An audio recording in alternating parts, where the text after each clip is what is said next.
Hello students, आप लोग कैसे हैं। आज हम लोग आए हुए हैं दीपावली और छठ के बीच में। और दीपावली और छठ के बीच में मैं मेंसुरेशन चैप्टर क्षेत्रमिति चैप्टर लेकर आ रहा हूं।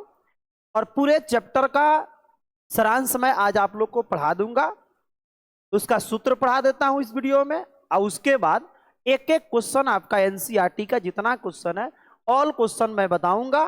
बशर्ते आप लोग खूब रिलैक्स होके अपने घर पे बैठे रहिए और पढ़ते रहिए। अरविंद सर को सपोर्ट कीजिए, लाइक कीजिए और चैनल को खूब ग्रोथ कराइए।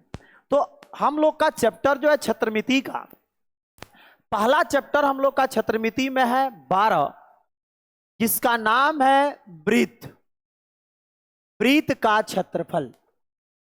आपका पहला चैप्टर का नाम है वृत्त का क्षेत्रफल। मेंसुरेशन का पहला चैप्टर यानी क्षेत्रमिति का पहला चैप्टर है वृत्त का क्षेत्रफल।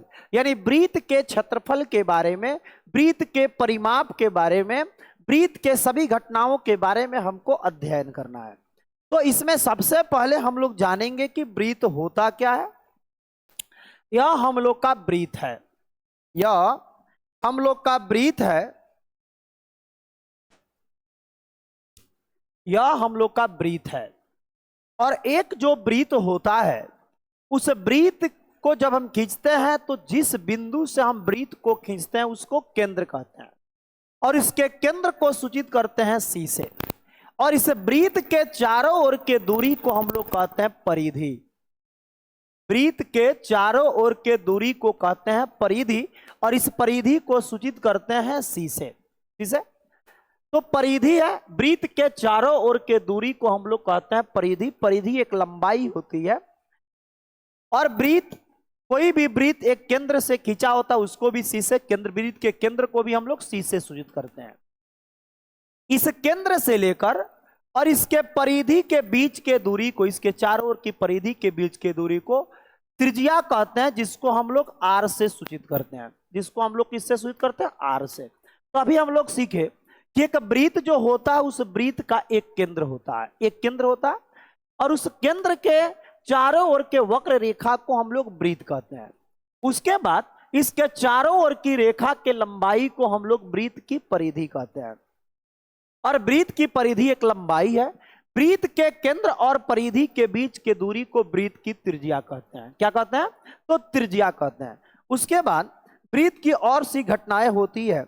सबसे पहले इतने घटनाओं के बारे में हम लोग सीखते हैं, उसके बाद हम लोग जानेंगे। फिर अगर एक वृत्त अगर हो और एक वृत्त का एक केंद्र है, और इस केंद्र से लेकर जो वृत्त को दो भागों में बांटता है, उस जीवा को हम लोग कहते हैं व्यास। उस जीवा को व्यास कहते हैं, जिसको डी से सूचित करते हैं।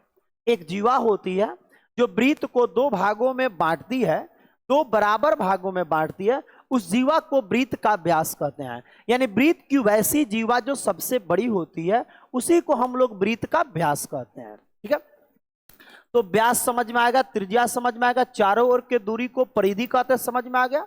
उसके बाद क्या है, ये आपका वृत्त है। थोड़ा सा ध्यान देंगे, सबको समझ में आएगा। अगर ये वृत्त है और वृत्त का ये जितना भी भाग कलर है, ये सभी कलर वाले भाग को वृत्त का क्षेत्रफल कहते हैं। ये जो वृत्त का सभी भाग जो हमने कलर कर दिया, इस कलर वाले भाग को क्षेत्रफल कहते हैं। और वृत्त के चारों ओर के दूरी को हम लोग वृत्त की परिधि कहते हैं। और वृत्त के केंद्र से लेकर जो रेखा वृत्त को दो भागों में बांटती है उसको वृत्त का व्यास कहते हैं। वृत्त के केंद्र और परिधि के बीच की जो दूरी होती है उसको हम लोग त्रिज्या यानी रेडियस कहते हैं। अब हम लोग को जानना है कि एक जो वृत्त होती है, ध्यान देंगे सबको समझ में आएगा। ये जो वृत्त है, इस वृत्त में ये वृत्त की केंद्र है, और इस वृत्त के केंद्र से दो अगर त्रिज्या निकलती है और दोनों त्रिज्या इस वृत्त को दो खंडों में बांट देती है। एक ऊपर वाला भाग बड़ा है, एक नीचे वाला छोटा है। तो जो ये बड़ा, ये जो वाला भाग आप लोग को नीचे वाला जो ट्रायंगल वाला भाग दिख रहा है,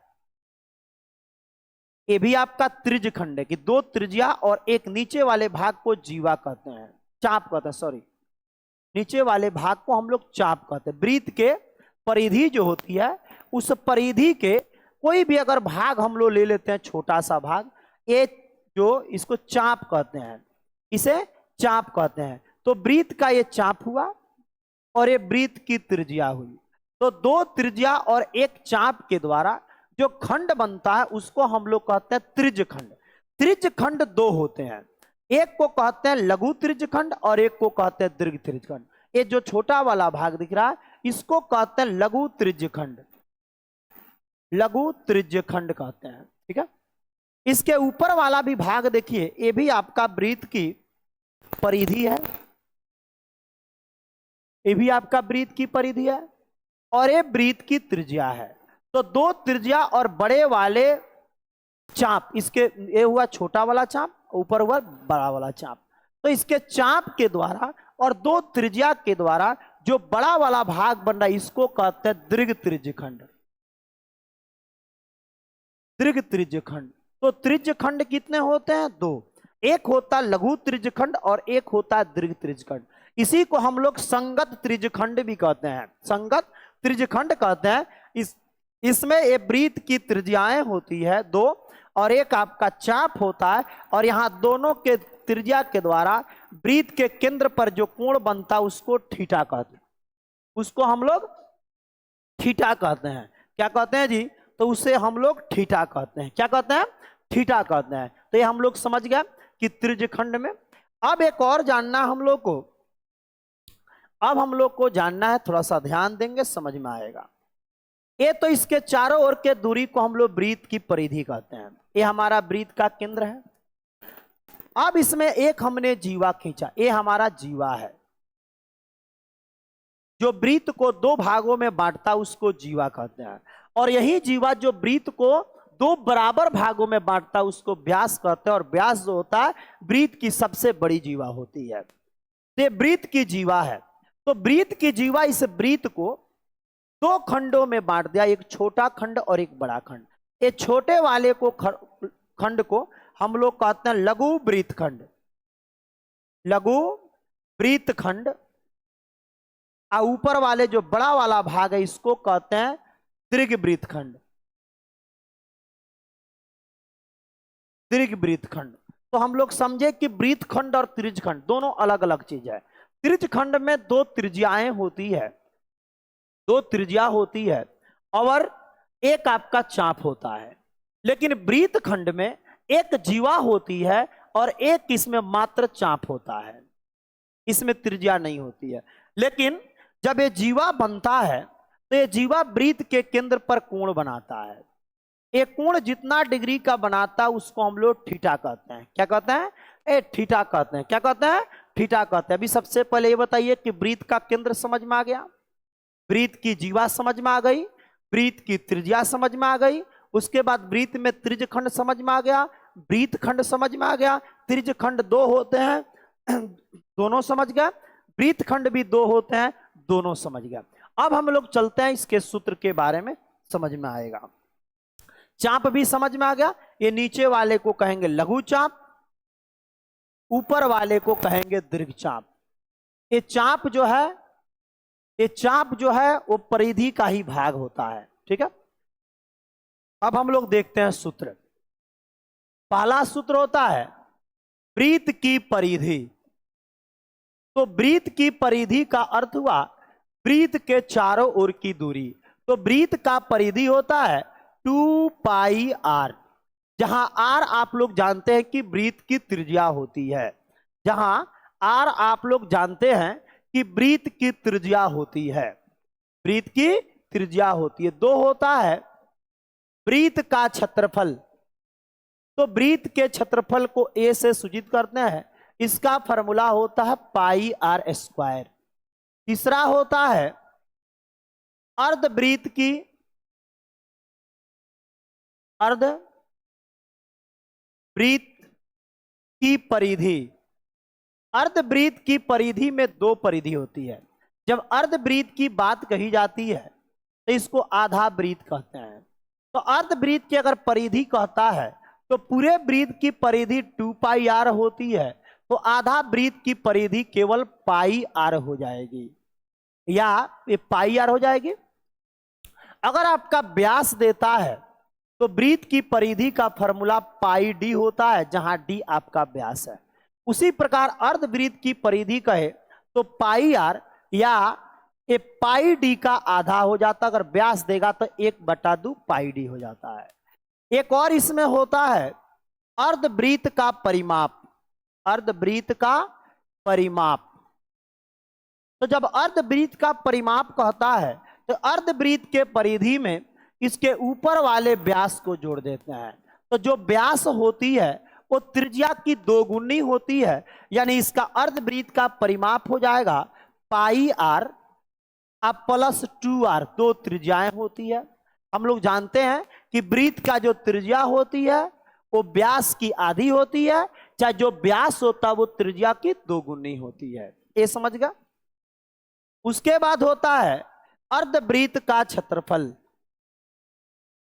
अर्धवृत्त का क्षेत्रफल फॉर्मूला होता है 1/2 पाई आर स्क्वायर, क्योंकि वृत्त का क्षेत्रफल पाई आर स्क्वायर और अर्धवृत्त का क्षेत्रफल होता है, अर्धवृत्त का क्षेत्रफल होता है 1/2 पाई आर स्क्वायर। ठीक है। उसके बाद होता है चाप की लंबाई। चाप की लंबाई, चाप की लंबाई को एल से सूचित करते हैं। इसका फॉर्मूला होता है θ/360 गुणे वृत्त की परिधि, वृत्त की परिधि, ये होता है फॉर्मूला। यानी कि θ/360, अब वृत्त के परिधि का फॉर्मूला 2 पाई आर, ये 2 से कट जाता 180 डिग्री, यानी सूत्र हो जाता है θ/180 डिग्री यानी कि पाई आर। ये चाप की लंबाई हुआ। जल्दी से बोलेंगे, इसको नोट करते जाएंगे कॉपी में। 7वां नंबर है लघु त्रिज्यखंड का क्षेत्रफल। तो लघु त्रिज्यखंड का क्षेत्रफल होता है θ/360 pi r square, θ/360 pi r square होता है। इसी पर एक और आप लोग को जानना है दीर्घ त्रिज्यखंड का क्षेत्रफल। दीर्घ त्रिज्यखंड का क्षेत्रफल, इसका फॉर्मूला होता है 360 माइनस θ/360 पाई आर स्क्वायर। ठीक है। इसी पर एक सूत्र होता है लघु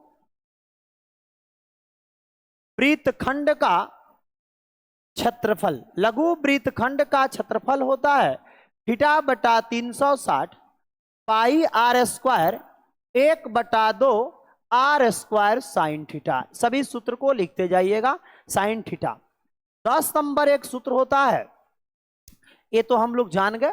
उसके बाद एक और होता है, जब एक वृत्त में एक ही केंद्र के साथ अगर 2 वृत्त बनता है तो दोनों वृत्तों के बीच में एक खाली जगह बच जाता है, और इस खाली जगह को हम लोग वलय कहते हैं। इस खाली जगह को वलय कहते हैं, और इस वलय में 2 त्रिज्या होती है, एक अंदर वाले वृत्त की त्रिज्या, एक बाहर वाले वृत्त की त्रिज्या। छोटे वाले वृत्त की त्रिज्या छोटा आर, बाहर वाले वृत्त की त्रिज्या को बड़ा आर कहते हैं। अगर केवल इस पट्टी का हमको क्षेत्रफल निकालना हो तो क्या करेंगे, बड़े वाले वृत्त के क्षेत्रफल में से छोटे वाले वृत्त के क्षेत्रफल को घटा देते हैं, और जो ये पट्टी दिखता है इस पट्टी को हम लोग कहते हैं वलय। क्या कहते हैं? वलय। जो ये पट्टी दिखता है इस पट्टी को हम लोग कहते हैं वलय। क्या कहते हैं? वलय कहते हैं। यानी कि वलय का क्षेत्रफल होता है, वलय का क्षेत्रफल बराबर बड़े वृत्त का क्षेत्रफल माइनस छोटे वृत्त का क्षेत्रफल, छोटे वृत्त का क्षेत्रफल।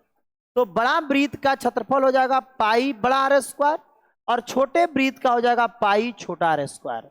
दोनों में से पाई को कॉमा निकाल लेंगे, R square minus R square, बड़ा आर स्क्वायर माइनस छोटा आर स्क्वायर, ये हो गया आपके छोटे वलय का क्षेत्रफल। अगर इतना सूत्र हम लोग पढ़ लेते हैं, याद कर लेते हैं, तो 12 चैप्टर में वृत्त में जितना भी क्वेश्चन है, ये टोटल क्वेश्चन को आप लोग कंप्लीट कर सकते हैं, बना सकते हैं। बशर्ते ध्यान दीजिएगा सभी लोग, जल्दी से ये बताइए कि इतना सूत्र आप लोग याद कर सकते हैं?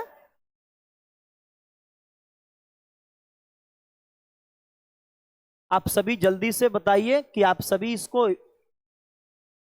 सूत्र को याद कर सकते हैं?